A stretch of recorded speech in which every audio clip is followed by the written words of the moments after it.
The dust kicked up around Annabelle Watson's boots as she rode into Clifton Hill, Missouri, on a sweltering July afternoon in 1876. Her chestnut mare breathing hard after the journey from Springfield, where she'd been visiting her aunt for the past 3 months. She hadn't expected to find the town transformed, with a new church standing proud on Main Street, and several unfamiliar faces watching her ride past. But what she especially hadn't expected was to nearly collide with the most striking man she'd ever seen as she turned the corner near the general store. His horse reared slightly, and his strong hands immediately steadied the animal while his eyes met hers with a mixture of surprise and something else she couldn't quite name. "My apologies, miss," he said, tipping his hat to reveal sandy brown hair that curled slightly at the edges beneath the summer sun. "Didn't see you coming around that corner." Annabelle felt her cheeks flush, and she straightened in her saddle, trying to regain her composure. "No harm done. I should have been paying better attention myself." The man's face broke into a warm smile that made her heart skip in a way she'd never experienced before. "You must be new in town. I'm sure I would have remembered seeing you before."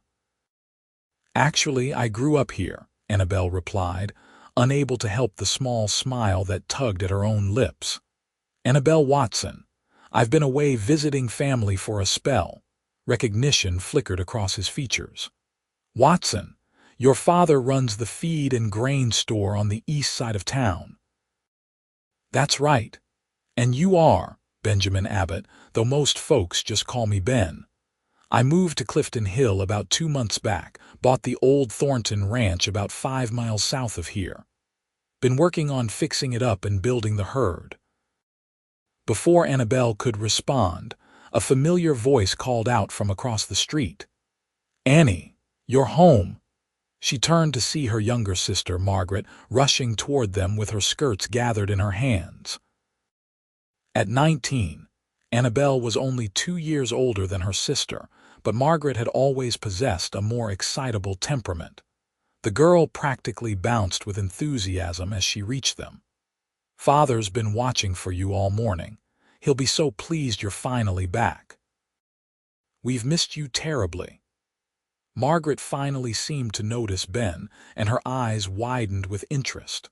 "Oh, hello, Mr. Abbott. Miss Watson." Ben acknowledged Margaret with a polite nod before returning his attention to Annabelle. "I should let you get on home to your family." "It was a pleasure meeting you, Miss Watson. I hope we'll have the chance to speak again soon." "I'm sure we will," Annabelle said, surprised by how much she hoped that would be true. "It's a small town, after all." She watched him ride off down Main Street, sitting tall and confident in his saddle, and felt Margaret's elbow dig into her ribs. "Annie, that's Benjamin Abbott. Every unmarried woman in town has been trying to catch his attention since he arrived. He's not only handsome, but a hard worker, too. Father says he's been making smart decisions with his ranch and will likely do quite well for himself." Annabelle urged her horse forward, trying to ignore the flutter in her chest. "I'm sure that's very interesting, Maggie, but I'm too tired and dusty from traveling to worry about the town's new bachelor. Let's get home. I want to see Father and wash up." The Watson home sat just behind the feed and grain store, a comfortable 2-story structure that Annabelle's father, Thomas Watson, had built himself 20 years earlier. As the sisters approached, Annabelle saw her father emerge from the store, his weathered face breaking into a broad grin.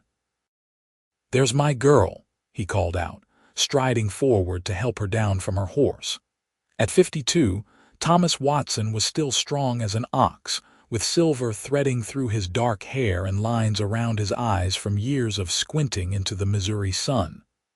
"How was your aunt? Did she talk your ear off about her garden again?" Annabelle laughed and embraced her father tightly. "She did, and she sent back enough preserves to last us through the winter twice over. They're in my saddlebags. That sister of mine," Thomas shook his head with affection. Always trying to feed the whole county. Come on inside. We'll have supper ready shortly, and you can tell us all about Springfield. The evening passed pleasantly, with Annabelle recounting stories of her time away while her father and sister listened intently. Margaret chattered about the town gossip, most of which Annabelle found far less interesting than her sister seemed to think it should be.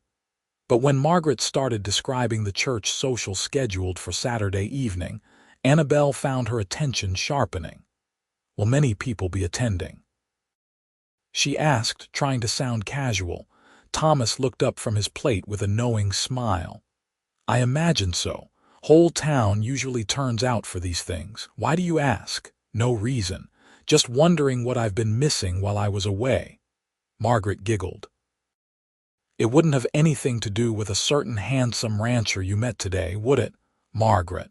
Annabelle said with as much dignity as she could muster. I barely spoke 2 words to the man.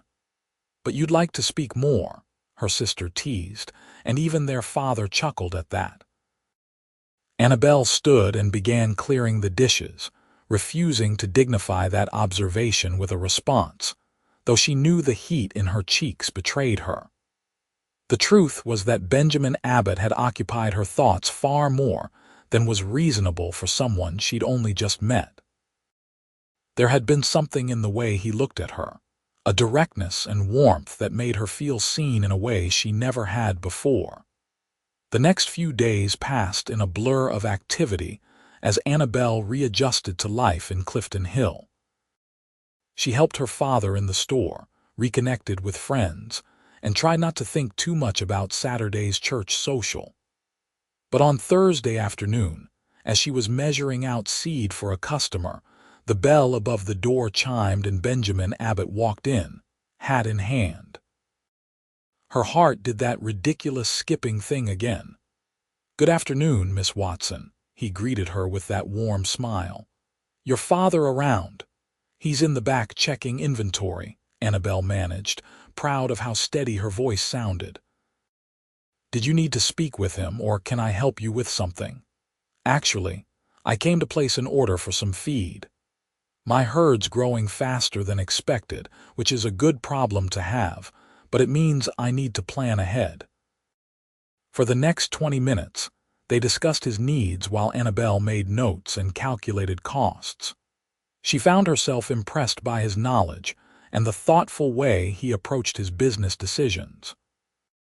He asked intelligent questions and listened carefully to her suggestions, treating her as someone whose opinion mattered rather than simply as a shopkeeper's daughter. When Thomas emerged from the back, the 2 men shook hands and finalized the details of the order. But before Ben left, he turned back to Annabelle with what seemed like carefully rehearsed casualness. I understand there's a church social this Saturday evening. Yes, there is. Would you be attending? Annabelle's pulse quickened. I am planning on it. Then I hope you'll save me a dance. His eyes held hers for a moment that seemed to stretch, full of possibility and promise. I think I could manage that, she replied, unable to suppress her smile. After he left, Thomas came to stand beside his daughter, watching through the window as Ben mounted his horse. He's a good man, Annie. Honest, hard-working, respectful. The kind of man I'd be proud to see courting my daughter if you were interested in such a thing. Father, Annabelle protested, but her tone was mild. He only asked me to save him a dance. A man doesn't come into town on a Thursday afternoon to place an order he could have sent by messenger or waited until next week to handle himself, unless he has another reason for the trip. Thomas patted her shoulder. Just saying. Saturday arrived with clear skies and pleasant temperatures, perfect weather for the social gathering that would take place in the newly completed church hall. Annabelle spent more time than usual preparing, choosing a dress of soft blue cotton that brought out the color of her eyes. Margaret helped her arrange her dark brown hair in an elegant style that showed off her slender neck. You look beautiful, Margaret declared. Mr. Abbott won't be able to take his eyes off you." "That's not why I'm dressing nicely," Annabelle insisted, but even she could hear the lack of conviction in her voice. The church hall was already crowded when the Watson family arrived. Long tables laden with food lined one wall, while musicians were setting up in the corner. Children chased each other between clusters of adults, and the air buzzed with conversation and laughter. Annabelle had barely stepped inside when several friends surrounded her, eager to catch up after her absence. But even while talking with Mary Sullivan and Hannah Green, Annabelle found her eyes scanning the room until they landed on Benjamin Abbott. He was speaking with Reverend Mitchell near the refreshment table, looking handsome in clean clothes with his hair neatly combed.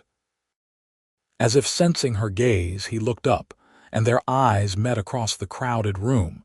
He excused himself from his conversation and began making his way toward her.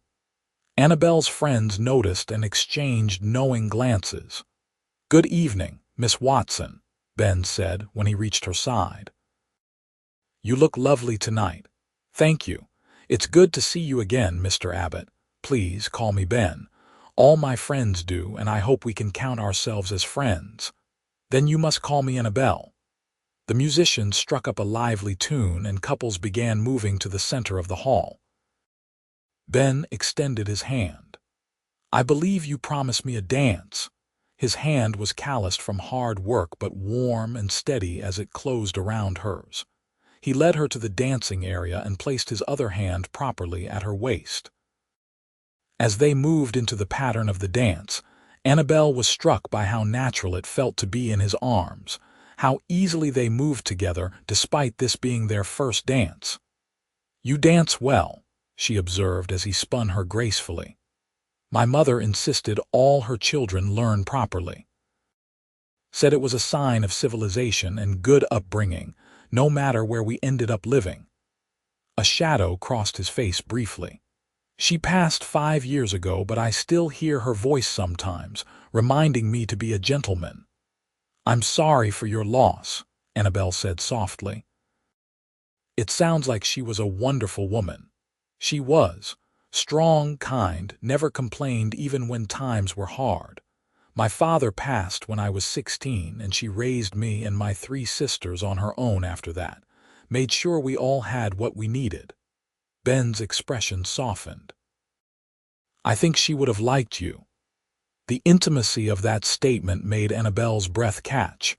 Before she could respond, the dance ended, and another man approached to claim the next dance.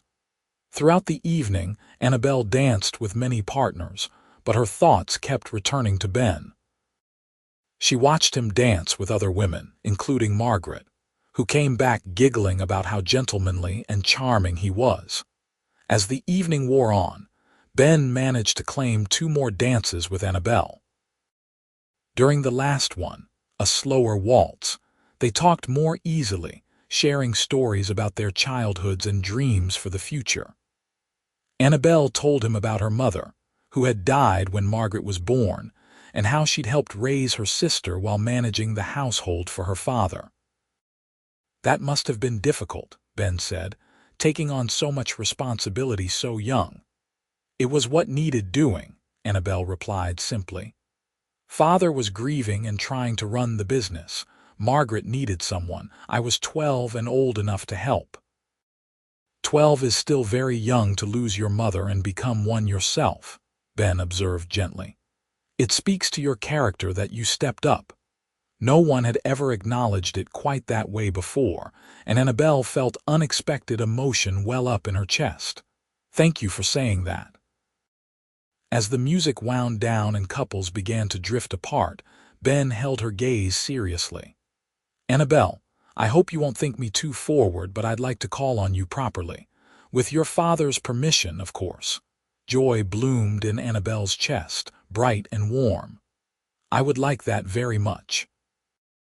"Then I'll speak with him soon." Ben's smile was radiant. Very soon. True to his word, Benjamin Abbott arrived at the Watson home the following Tuesday afternoon, freshly shaved and clearly nervous despite his best efforts to appear calm. Annabelle answered the door and felt her stomach fill with butterflies at the sight of him. "Good afternoon, Annabelle. Is your father home? I was hoping to have a word with him. He's in his study. Come in and I'll fetch him."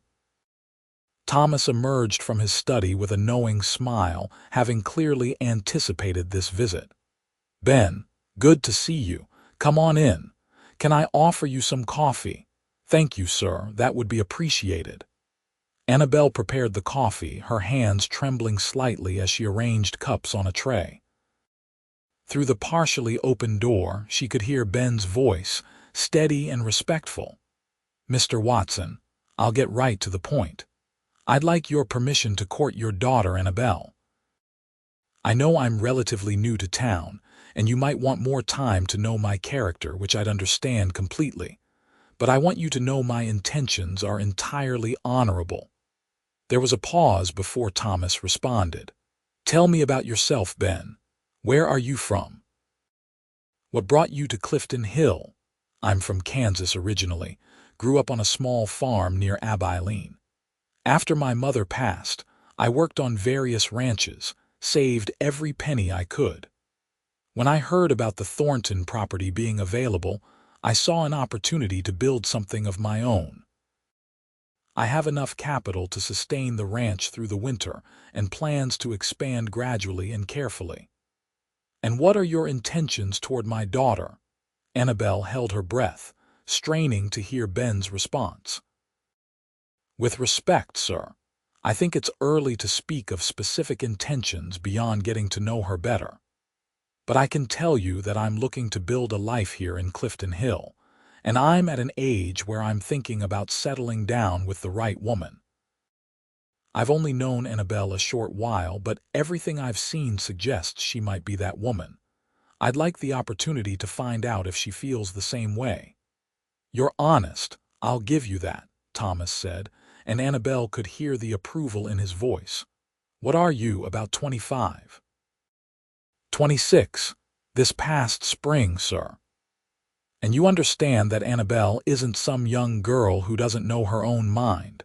She's helped run this household for years. She's intelligent and capable, and any man who courts her needs to appreciate those qualities, not try to diminish them." "I would never want to diminish them," Ben said firmly. "Those are among the qualities I most admire about her. She's clearly knowledgeable about your business, and she offered me several excellent suggestions when I came in to order feed.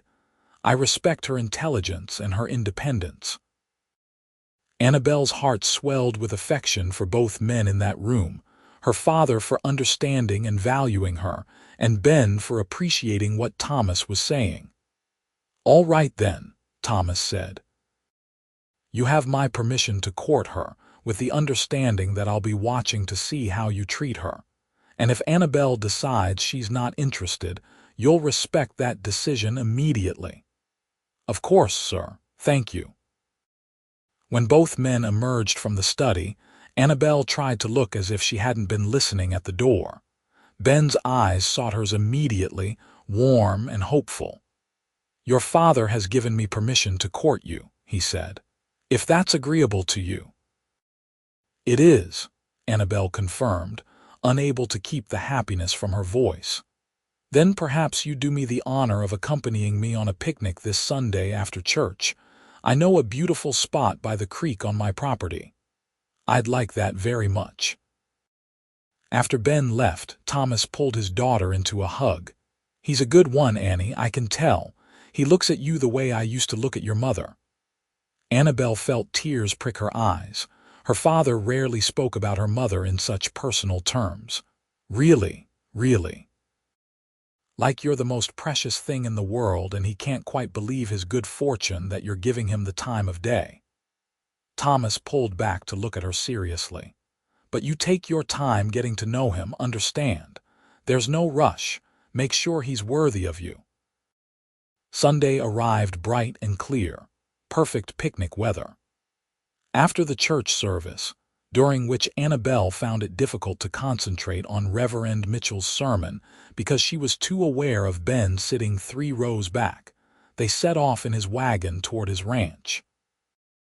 Margaret had helped Annabelle pack a basket full of fried chicken, biscuits, preserves, and a chocolate cake that had taken 2 attempts to get right. The ride to Ben's property took about 30 minutes, and Annabelle used the time to ask him more about his plans for the ranch.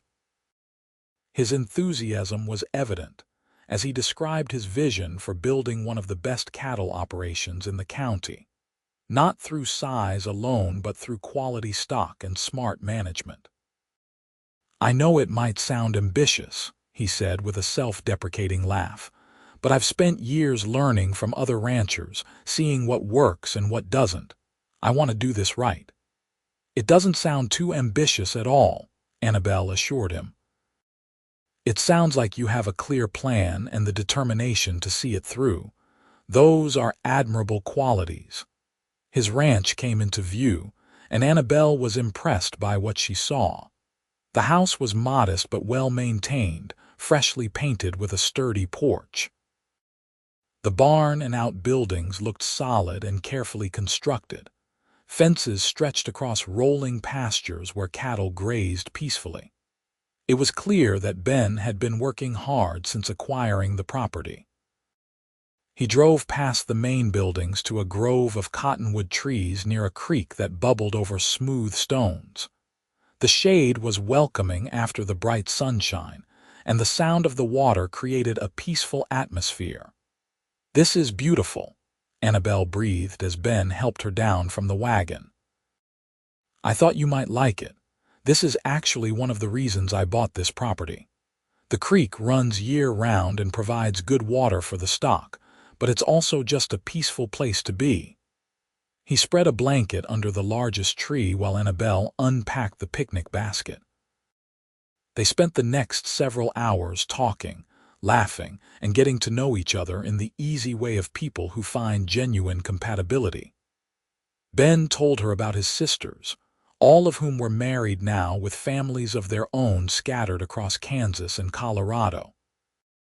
He spoke about his dreams not just for the ranch, but for building a real home, a place filled with family and love. Annabelle shared her own dreams, things she'd never quite articulated to anyone before. How she loved working with her father, but sometimes wondered what it would be like to have her own household to manage. How she wanted children someday, but hoped to raise them in a home filled with the kind of laughter and warmth she remembered from before her mother died. "I think we want similar things," Ben said softly, reaching over to take her hand. His thumb traced gentle circles on her palm, sending shivers up her arm. "A good life, an honest life, family, home, building something that lasts." "I think so too," Annabelle whispered. He leaned closer, and Annabelle's breath caught as she realized he was going to kiss her. His lips brushed her softly, tentatively, giving her every opportunity to pull away. Instead, she leaned into the kiss, her hand coming up to rest against his chest where she could feel his heart racing. When they parted, Ben's eyes were dark with emotion. "Annabelle Watson, I know we haven't been courting long, but I need you to know something. I'm falling in love with you." Her heart felt like it might burst from her chest. "I'm falling in love with you too." They sat in comfortable silence for a while, hands intertwined, watching the water flow past. Eventually, practical concerns reasserted themselves, and they packed up the picnic supplies. On the ride back to town, Ben draped his arm around her shoulders, and Annabelle leaned into his solid warmth, feeling happier than she could remember being in a long time. The summer days that followed were filled with stolen moments and growing certainty. Ben came into town frequently, sometimes for legitimate business with Thomas, but often simply to see Annabelle. They went on more picnics, attended the Independence Day celebration together, and spent long evenings sitting on the Watsons' front porch talking about everything and nothing. Thomas watched the developing relationship with approval. occasionally joining their porch conversations and clearly enjoying Ben's company. Margaret delighted in playing chaperone when needed, though she complained good-naturedly that watching them moon over each other was simultaneously heartwarming and nauseating. As August arrived, bringing with it scorching temperatures and dry winds, Ben's visits became even more frequent. One evening, after a particularly pleasant dinner with the Watson family, he asked if he could speak with Annabelle alone on the porch. Margaret gave them an exaggerated wink before disappearing inside. "I have something I want to talk to you about," Ben began, seeming nervous in a way Annabelle had rarely seen. "We've been courting for just over 2 months now, and I know some might say that's not long enough, but I've never been more certain of anything in my life." Annabelle's pulse quickened as she sensed what was coming. "I love you, Annabelle. I love your intelligence and your kindness and your strength.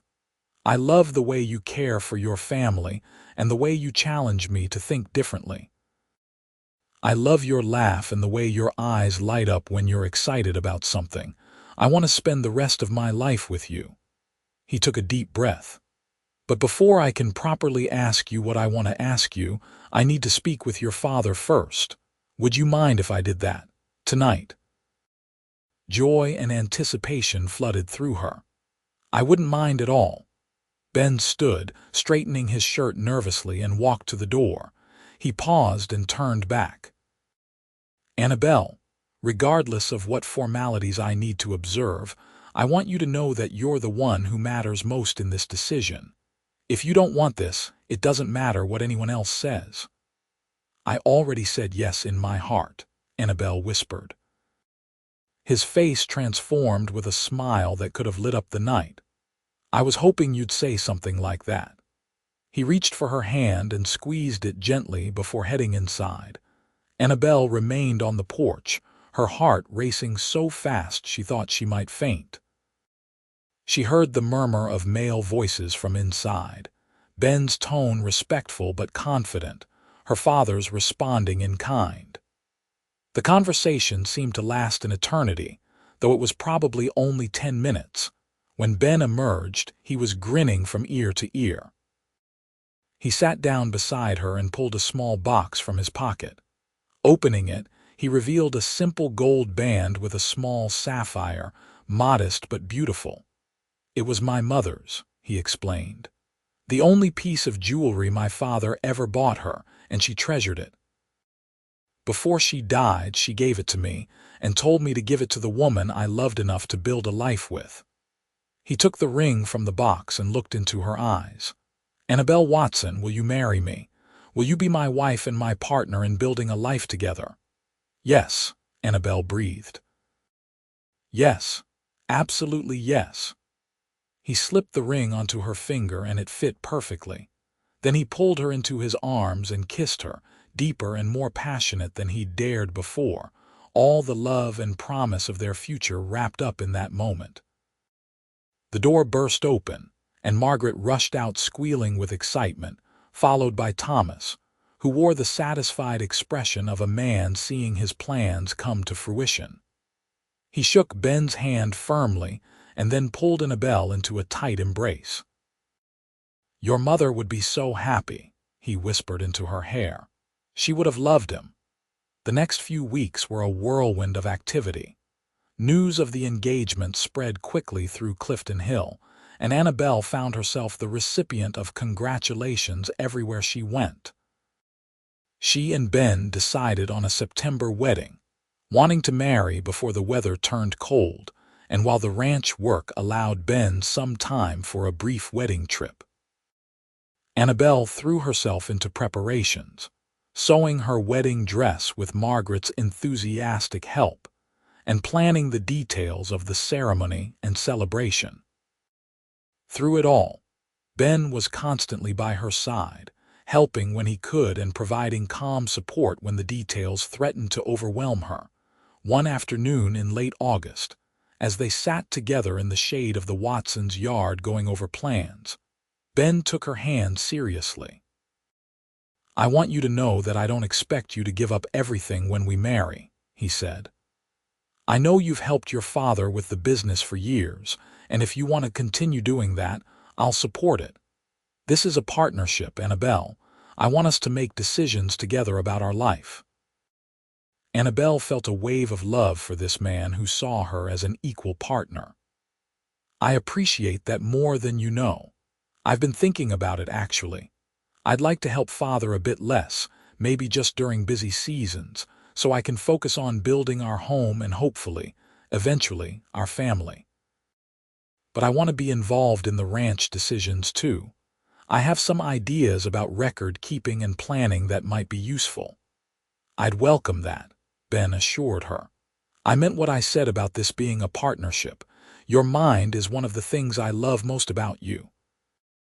The weeks flew by, and suddenly it was the morning of her wedding day. Annabelle woke early, her stomach a mixture of excitement and nerves. Margaret helped her dress, carefully buttoning the dozens of tiny buttons on the ivory dress they'd worked so hard to create. "You look like an angel," Margaret breathed, tears shimmering in her eyes. "Annie, I'm so happy for you." "Thank you for being the best sister I could ask for," Annabelle said, embracing her carefully so as not to wrinkle the dress. "I love you, Maggie." Thomas appeared in the doorway, and his expression made Annabelle's own eyes fill with tears. "Oh, Annie, you're so beautiful. You look so much like your mother." "Don't make me cry, Father. I'll ruin my face." He crossed the room and took both her hands. "I want you to know how proud I am of the woman you've become. You've been a blessing to me and to Margaret, and now you're going to be a blessing to Ben. But remember, no matter what, you'll always be my daughter, and this will always be your home if you need it." "I know, Father." "Thank you for everything." The ceremony took place at the church, which was packed with what seemed like the entire population of Clifton Hill. Annabelle walked down the aisle on her father's arm, but her eyes were fixed on Ben, who stood at the altar looking handsome and slightly overwhelmed. When their eyes met, his face lit up with such pure joy that Annabelle felt any remaining nerves dissolve. Reverend Mitchell performed the ceremony with appropriate solemnity, but also with warmth, speaking about the sacred bond of marriage and the commitment Annabelle and Ben were making before God and their community. When it came time for the vows, Ben's voice was strong and clear as he promised to love, honor, and cherish her all the days of his life. Annabelle's own voice trembled slightly, but rang true as she made the same promises. And then, Ben was sliding a gold band onto her finger to rest beside his mother's ring, and she was placing a ring on his finger, and Reverend Mitchell was pronouncing them man and wife. "You may kiss your bride," the Reverend said with a smile. Ben cupped Annabelle's face gently and kissed her sweetly, mindful of their audience but unable to hide the emotion behind it. The church erupted in applause and cheers. The celebration that followed was joyous and lively. Tables groaned under the weight of food that seemingly everyone in town had contributed. There was music and dancing, toasts and laughter. Annabelle danced with her new husband, with her father, with friends and neighbors, until her feet ached and her cheeks hurt from smiling. As the sun began to set, Ben pulled her aside. "Ready to go home, Mrs. Abbott?" The sound of her new name sent a thrill through her. "Yes, I'm ready." They said their goodbyes, accepting final congratulations and well wishes, and then climbed into Ben's wagon for the journey to the ranch. Annabelle's belongings had been moved earlier in the day, and the house that had been just Ben's was now theirs together. The ranch looked beautiful in the fading light, welcoming and full of promise. Ben helped her down from the wagon, and then, to her surprise, swept her up into his arms. "I believe there's a tradition about carrying your bride over the threshold," he said with a grin. "Ben, I'm not a delicate flower. You don't have to humor me," he interrupted, carrying her to the door. I want to start our marriage with all the right traditions."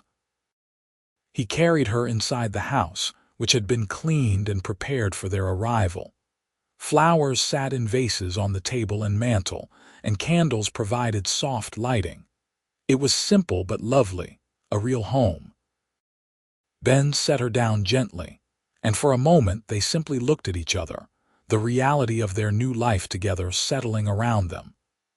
Then Annabelle reached up and pulled him down for a kiss, this one deeper and more passionate than any they'd shared before, full of promise and possibility. "I love you," she whispered against his lips. "I love you too," he replied. "More than I ever knew it was possible to love someone." That night marked the true beginning of their life together, and in the morning Annabelle woke in her husband's arms feeling more complete than she ever had before.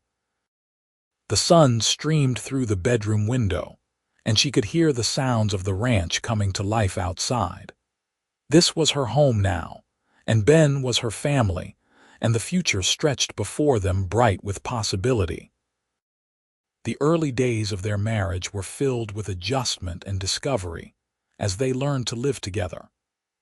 Annabelle took over the running of the household, organizing and improving systems that Ben had established as a bachelor. She discovered that while her husband was excellent with the ranch work, his record-keeping left much to be desired, and she spent several evenings helping him set up a better system for tracking expenses and income. "I don't know how I managed before you," Ben said one evening, watching her efficiently organize his scattered papers.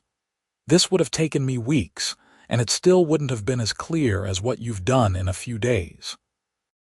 "Everyone has different strengths," Annabelle replied, filing another stack of receipts. "You know everything about raising cattle and managing land. I know about organization and planning. Together we make a good team."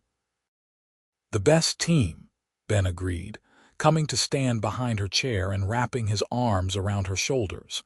He pressed a kiss to the top of her head. "I'm the luckiest man alive."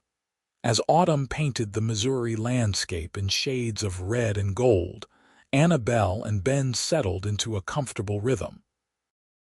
They worked hard during the day, Ben often out with the cattle or mending fences while Annabelle managed the house, the kitchen garden she'd planted, and the ranch accounts. But the evenings were theirs together, spent on the porch watching the sunset, or inside by the fire when the weather turned colder, talking about their days and their dreams. Thomas and Margaret visited frequently, and Annabelle made sure to go into town regularly to help her father when business was particularly busy. She was pleased to find that marriage hadn't diminished her relationship with her family, but had instead expanded it to include Ben, who fit seamlessly into the Watson family dynamic. In November, as the first frost touched the ground and the cattle bunched together for warmth, Annabelle began to suspect she might be pregnant. She waited, wanting to be certain before saying anything, watching for signs and counting days. By early December, she was sure enough to tell Ben. She chose a quiet evening when they were sitting by the fire, Ben reading while she worked on mending one of his shirts. Her hands trembled slightly as she set down her sewing. "Ben, I have something to tell you." He looked up immediately, always attuned to any shift in her mood. "What is it?" "Is something wrong?" "No, nothing's wrong. At least I hope you'll think nothing's wrong." She took a deep breath. "I think I'm going to have a baby. We're going to have a baby." For a moment Ben just stared at her, processing the information. Then his face broke into the most radiant smile she'd ever seen. He set down his book and crossed to her in 3 long strides, pulling her up into his arms and spinning her around. "We're having a baby. Truly, truly," she confirmed, laughing at his enthusiasm. "Probably sometime in early July if my calculations are correct." He set her down carefully, as if she'd suddenly become made of glass. "Are you feeling all right? Do you need to sit down? Should you be sewing? Is that too much strain? Annabelle laughed even harder at his sudden concern. Ben, I'm pregnant, not made of porcelain. I'm perfectly fine and I can continue doing everything I normally do for quite some time yet. But we need to be careful. You need to rest more. I should hire someone to help with the housework, Ben, she interrupted, placing her hands on his chest. Take a breath. I promise I'll tell you if I need help or if I'm doing too much. But right now, I'm just happy. Can we just be happy together? He pulled her close, cradling her against his chest. I'm so happy I can barely stand it. A baby, our baby. Annabelle, you've made me the happiest man in the world. They spent the rest of the evening making plans and dreaming about the future. Ben wanted to add on to the house before the baby came, creating a proper nursery. Annabelle had ideas about baby clothes and blankets she wanted to make. They debated names, though both agreed it was probably too early for that, and argued playfully about whether the baby would have Ben's sandy hair or Annabelle's dark brown. When they told Thomas and Margaret the news a few days later, Thomas grew misty-eyed and pulled Annabelle into a tight embrace. "A grandfather," he said wonderingly. "I'm going to be a grandfather. Your mother would have been over the moon." Margaret squealed with delight and immediately began planning all the ways she would spoil her future niece or nephew. "I'm going to be the best aunt that ever lived," she declared. Winter settled over Clifton Hill, bringing snow and cold winds that kept everyone close to their fires. Ben was often out in the harsh weather checking on the cattle, making sure they had food and access to water, but he always returned to a warm house and a warm wife. Despite his initial concerns, Annabelle continued to manage the household efficiently, though she did accept his suggestion that they hire help for the heavier chores. A young woman named Sarah from town came twice a week to help with laundry and deep cleaning, and Annabelle found her company pleasant. Sarah was 18 and recently engaged herself, and she peppered Annabelle with questions about marriage and managing a household. Annabelle was happy to share what she'd learned, remembering how uncertain she'd felt at times during her first months of marriage. As winter turned to spring and the prairie began to green again, Annabelle's pregnancy became more obvious. She felt the baby move for the first time in late March, a flutter like butterfly wings that made her gasp and call for Ben. He pressed his hand against her belly, his face alight with wonder, though the baby was still too small for him to feel the movements from outside.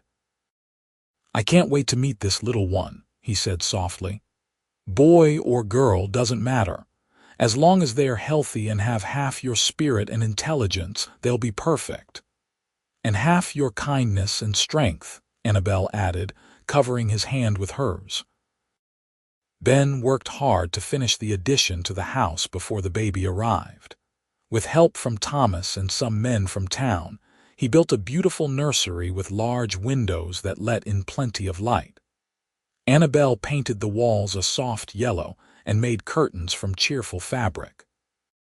She sewed tiny gowns and blankets, and Margaret knitted more booties and caps than any baby could possibly need.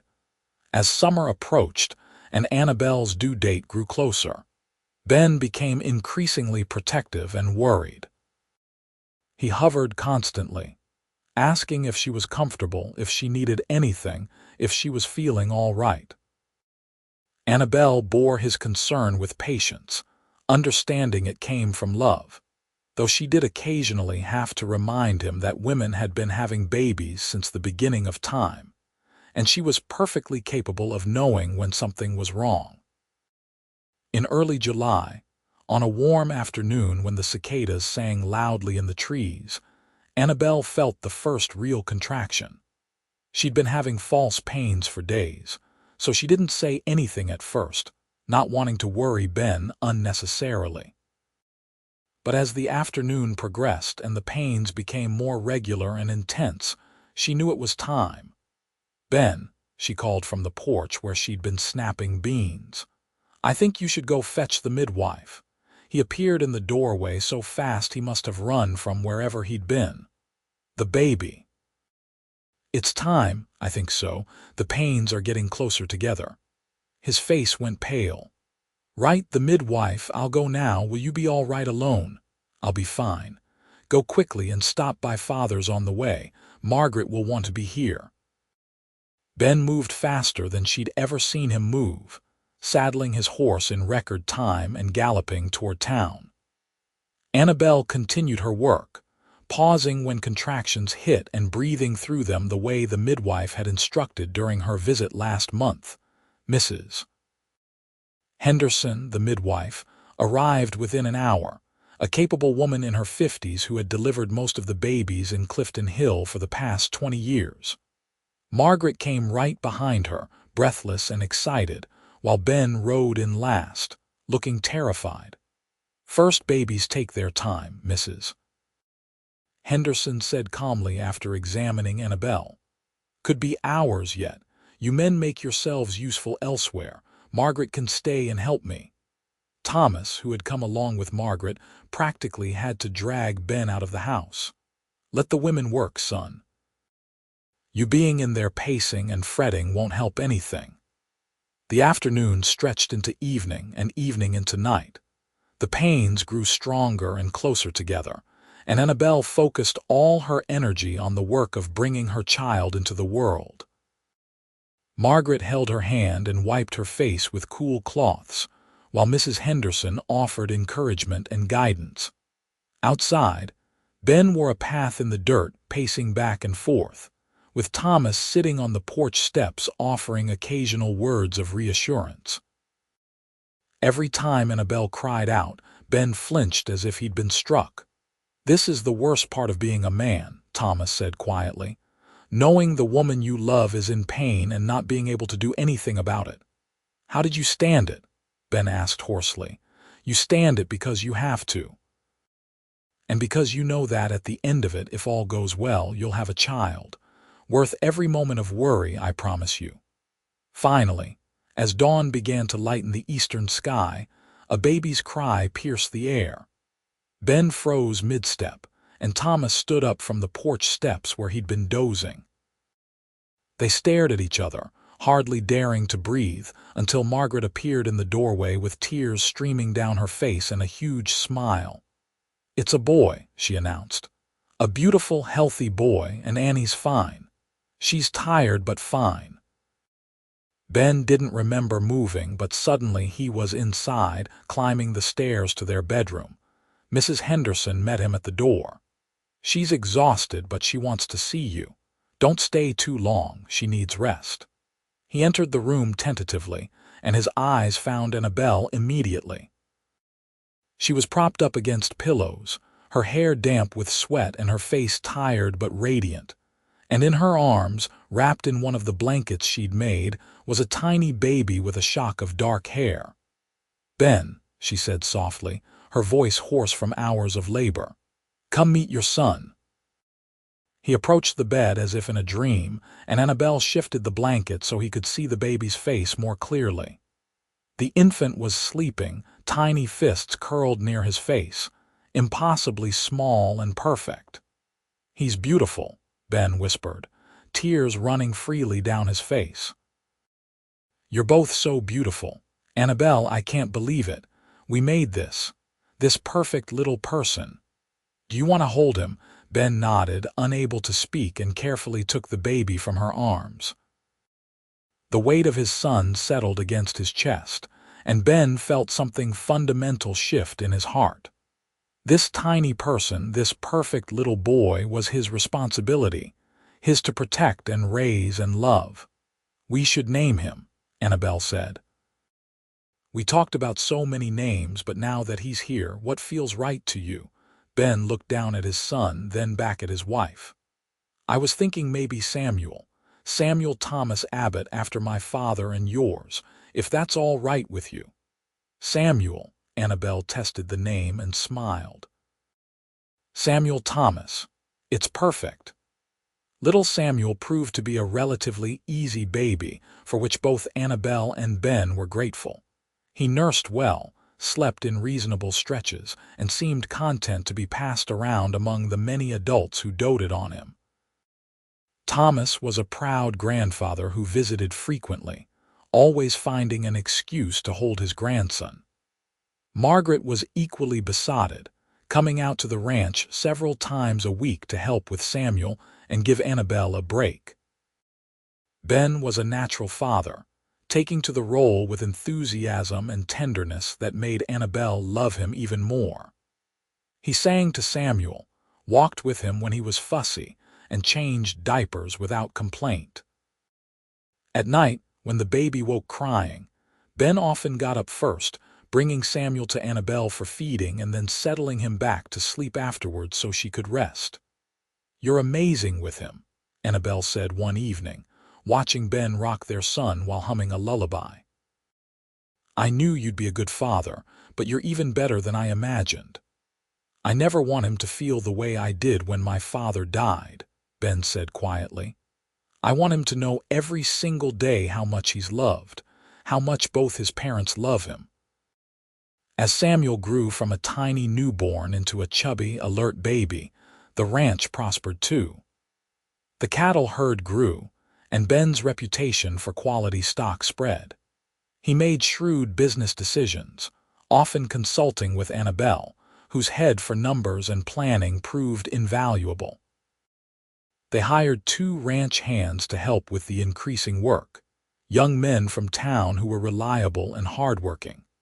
By the time Samuel celebrated his first birthday with a small party attended by family and close friends, the Abbott Ranch was on solid financial footing.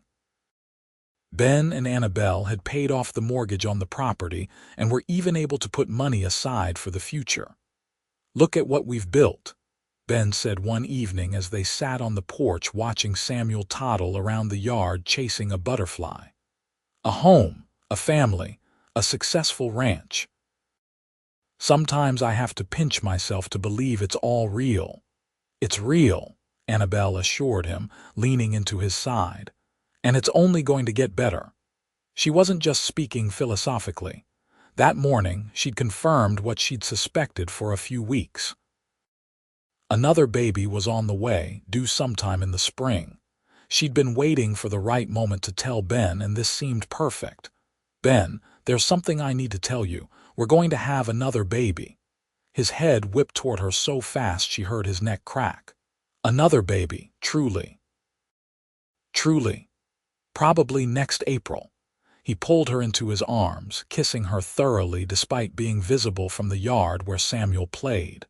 "You're extraordinary, do you know that? Every day you give me more reasons to thank God for bringing you into my life."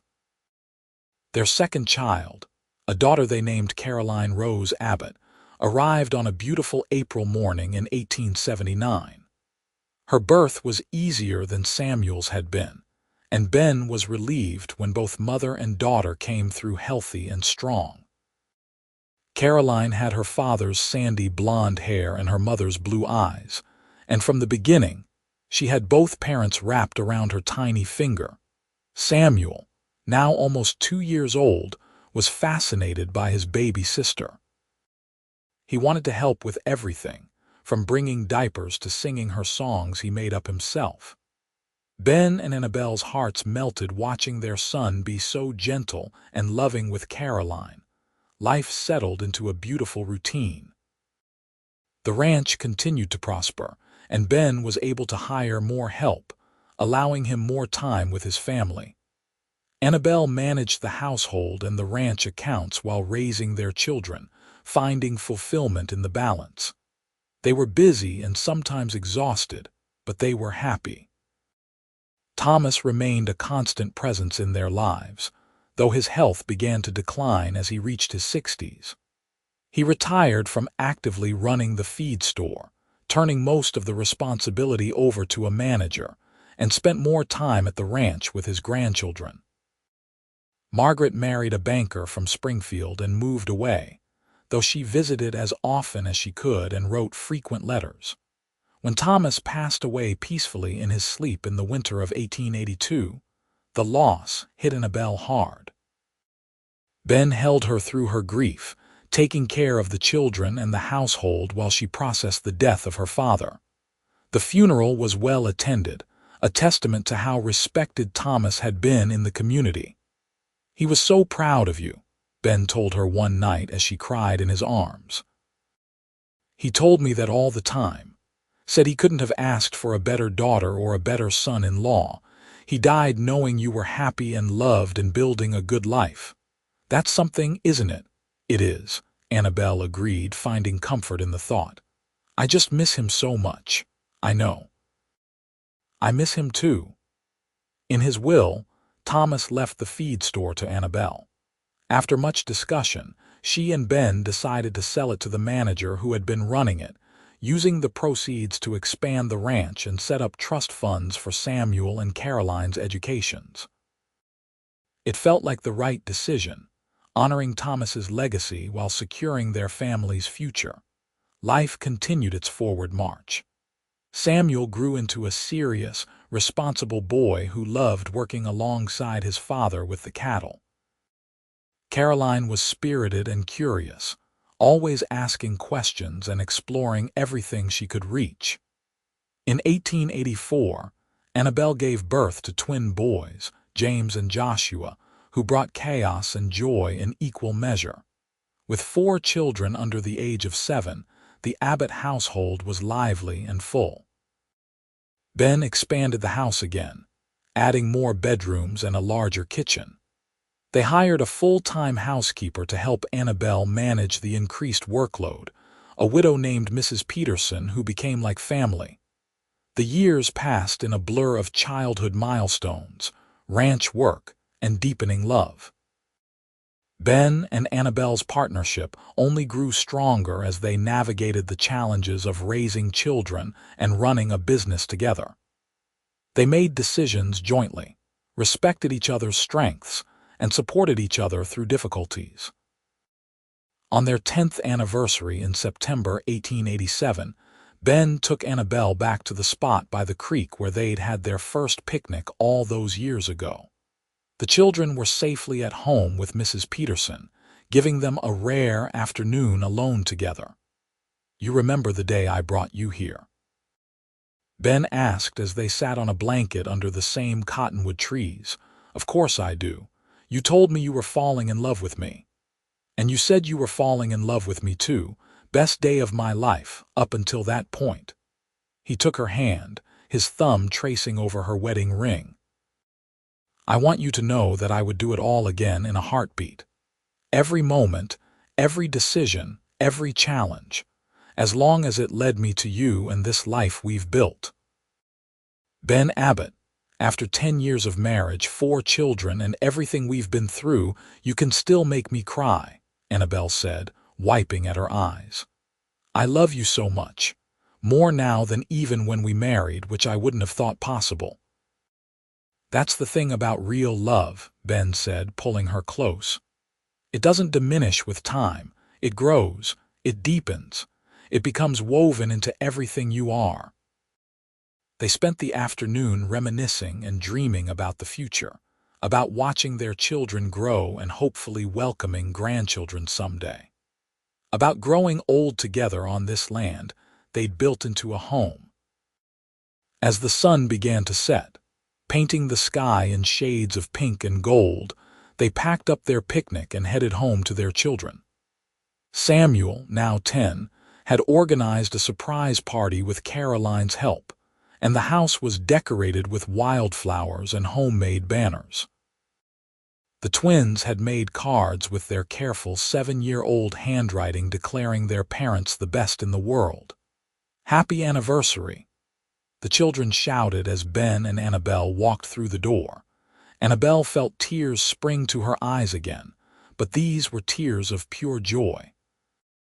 She looked around at her family, her home, the life she and Ben had created together, and felt overwhelmed with gratitude.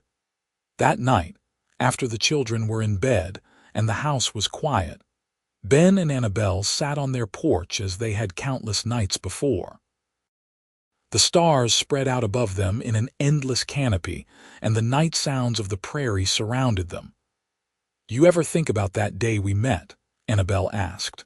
How we almost collided at the corner near the general store. All the time, Ben admitted. I think about how if I'd left my previous errand 5 minutes earlier or later, we might never have met.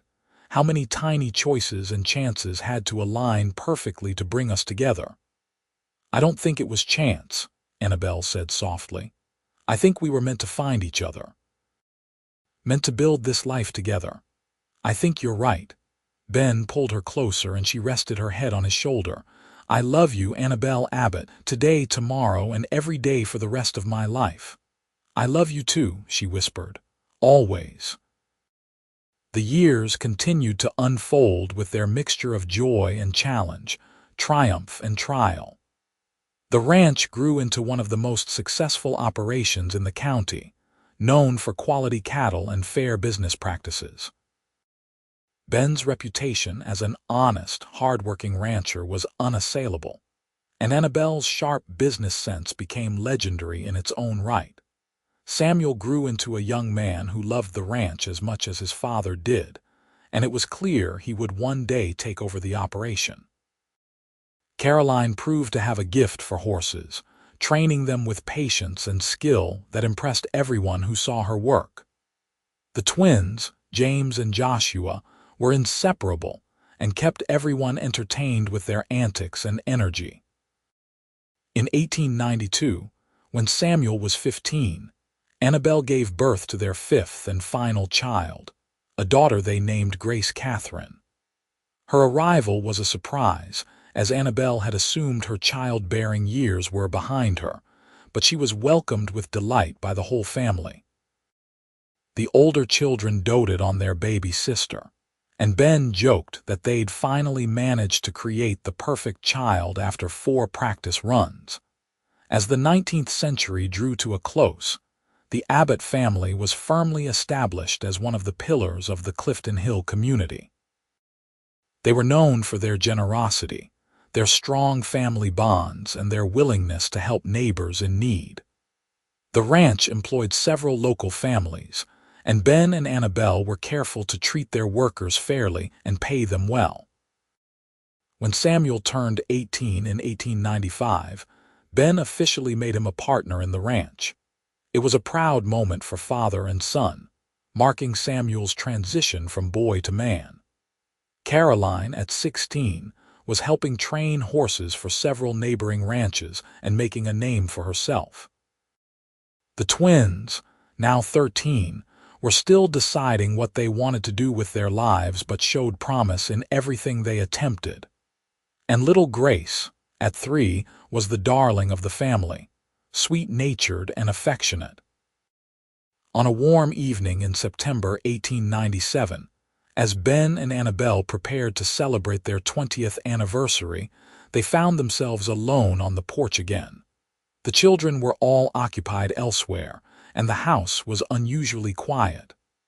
20 years, Annabelle mused. It seems like yesterday and a lifetime ago all at once. I know what you mean, Ben agreed. He looked at her in the fading light, and his expression was tender. You're even more beautiful now than the day I met you, do you know that? You're a terrible liar, Annabelle laughed, though she was pleased. I'm 41 years old with 5 children and more gray hair than I care to count. And every gray hair was earned building this life with me, raising our children, managing our home. You wear them like badges of honor as far as I'm concerned. He took her hand. Do you remember what you said that night I asked your father for permission to marry you? I said a lot of things that night. You said, I already said yes in my heart. Before I even properly asked you, you knew what your answer would be.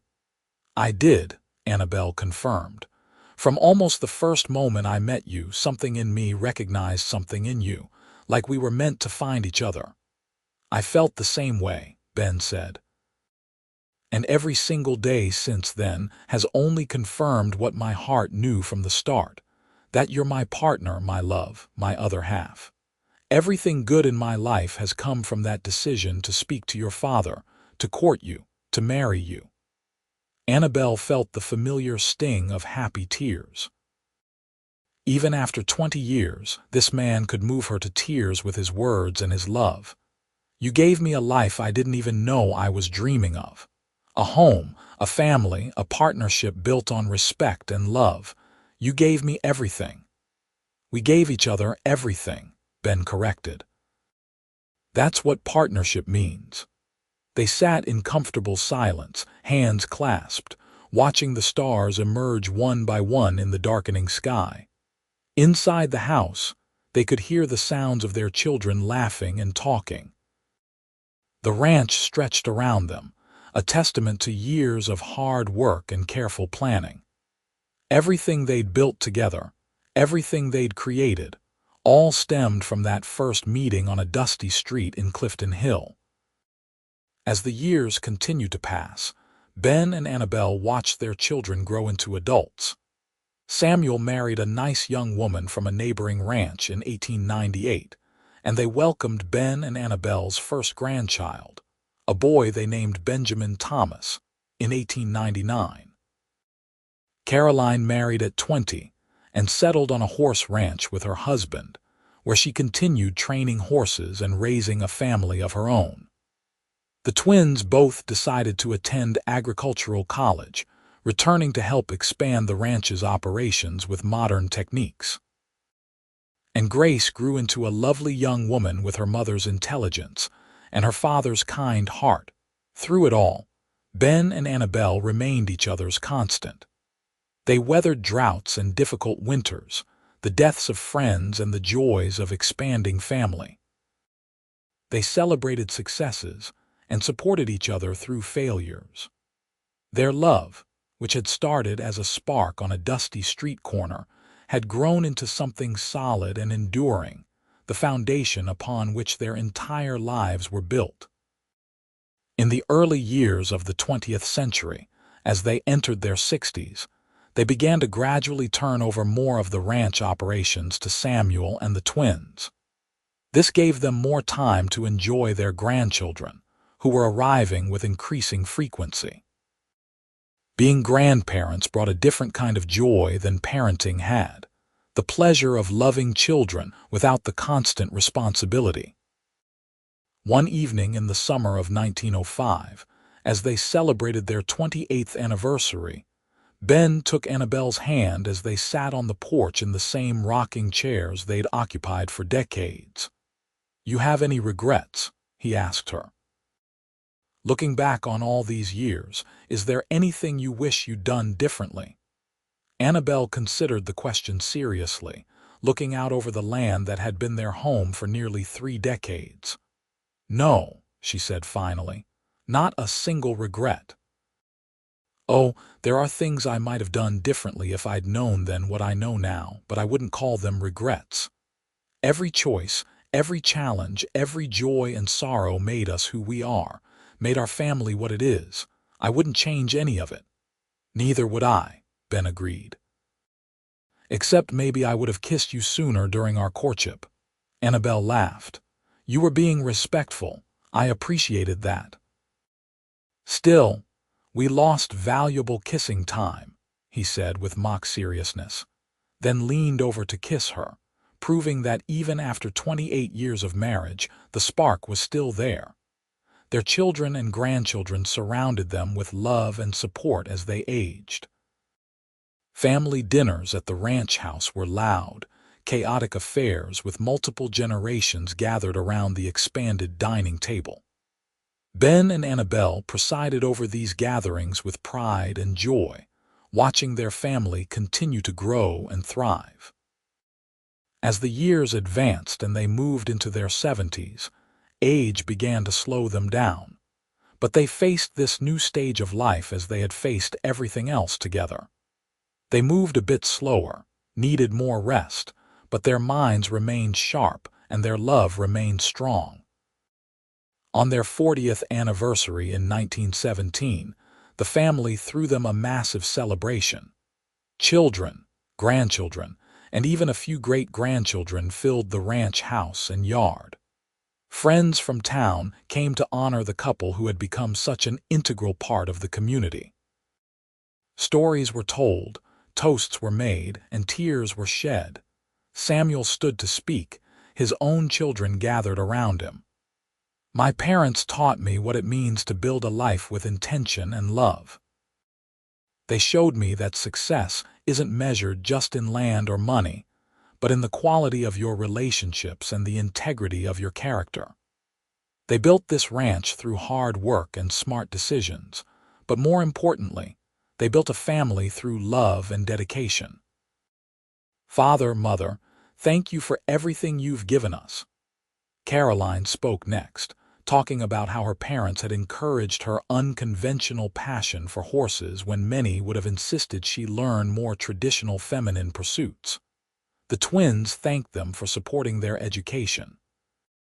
Grace, now 25 and married herself, talked about growing up with parents who clearly adored each other, and how that had shaped her own expectations for marriage. When everyone had spoken, Ben stood slowly, Annabelle rising beside him. He looked around at the gathered crowd, his family and friends, the community they'd been part of for over 4 decades.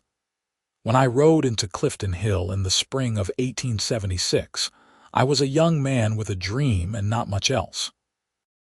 I bought a ranch, worked hard, and thought that would be enough to build a good life. But I was wrong. The ranch, the success, none of it would have meant anything without Annabelle. She made everything better, made everything possible. She's been my partner in every sense of the word, my best friend, the love of my life. 40 years ago, she said yes to spending her life with me, and it's been the greatest privilege of my existence. He turned to Annabelle, taking both her hands. I love you more today than I did 40 years ago, and that's saying something because I loved you tremendously even then. Thank you for saying yes. Thank you for every day since. Thank you for this family, this life, this love. There wasn't a dry eye in the crowd as Ben and Annabelle embraced, and their children and grandchildren surrounded them with love. In the quiet years that followed, Ben and Annabelle enjoyed a peaceful retirement from active ranch work, spending their days tending a garden, playing with great-grandchildren, and simply enjoying each other's company.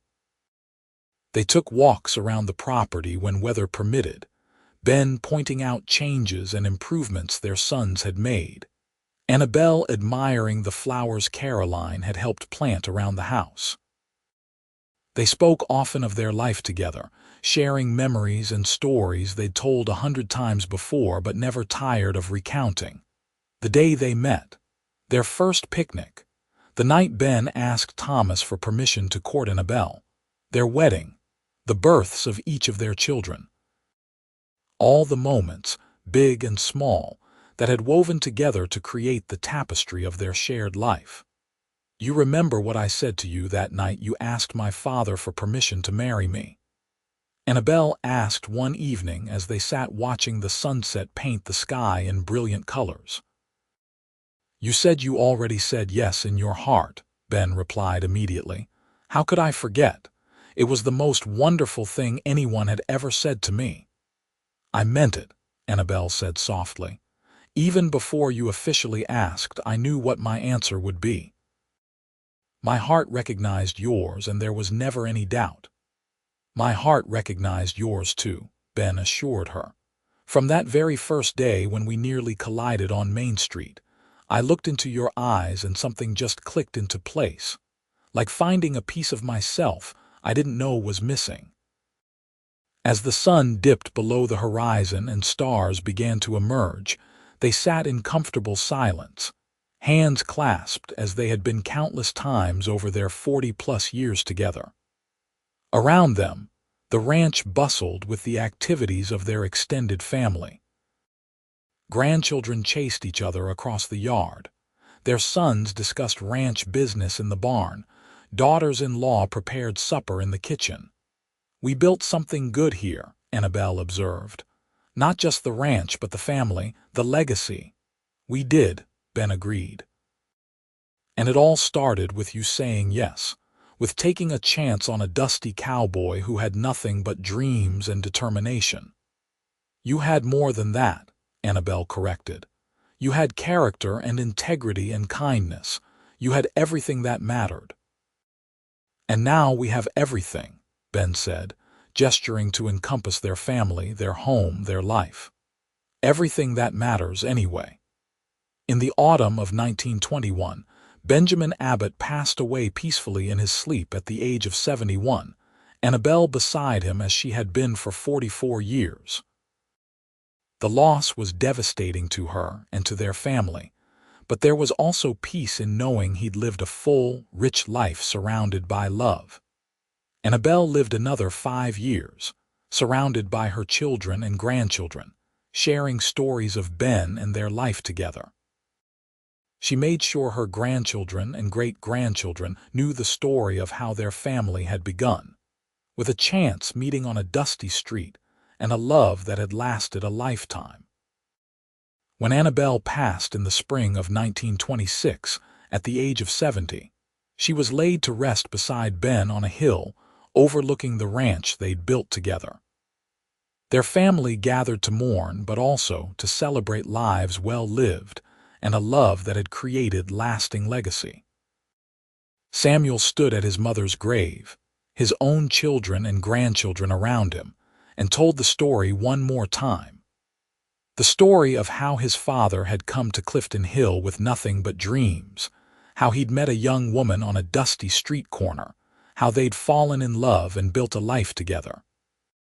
How his father had asked his grandfather for permission to marry his mother, and how his mother had said she'd already said yes in her heart. "That's the thing about real love," Samuel told his family. "It knows. Before questions are asked, before words are spoken, the heart knows." My parents' hearts knew from almost the beginning that they belonged together, and they spent over 40 years proving that first instinct right. They built this ranch, this family, this legacy through hard work and dedication, but most of all through love. That's what we inherit from them, not just land or money, but the knowledge of what real, lasting love looks like. The Abbott Ranch continued to thrive through the generations, always staying in the family, always honoring the foundation Ben and Annabelle had laid. Their story was told and retold, becoming family legend, a reminder of where they'd all come from and what mattered most. And on quiet evenings, when the Missouri sun set in brilliant colors over the rolling prairie, family members would sometimes sit on that old porch and imagine they could hear the echoes of two voices, laughing and talking, sharing the kind of love that transcends time and death, the kind of love that builds legacies and changes everything. The kind of love that began with a chance meeting on a dusty street and a heart that already knew its answer before the question was even asked.